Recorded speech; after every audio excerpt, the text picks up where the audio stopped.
Bashkia e Shkodër ka nisur punën për rekonstruksionin e segmentit rrugor në bulevardin Skënderbeu. Punimet po bëhen në kuadër të përfundimit të ndërhyrjes në kolektorin e qytetit. Të pyetur nga Star Plus, disa nga qytetarët shkodran vlerësojnë punën që po bëhet në të mirë të komunitetit, por kërkojnë që të punohet me ritme të tilla në të gjithë sektorët. Për kolektorin më bëll se gjithmonë as kanë grumullu ujët në qenë. Nërsa për këtë asfaltimin, ky është asfalt elektoral.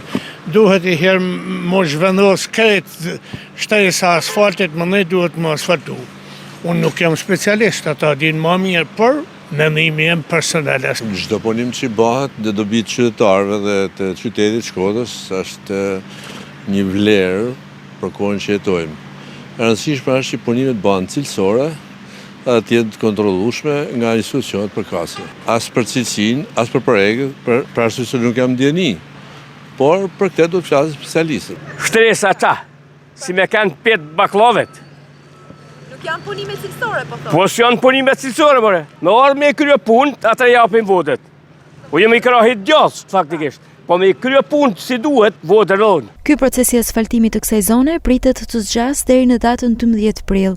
Lajmërimin e ka bërë Bashkia e Shkodër në të gjitha rrjetet sociale, ndërsa kërkon bashkëpunimin e komunitetit për gjatë fazës së fundit të punimeve në qendër të qytetit të Shkodrës.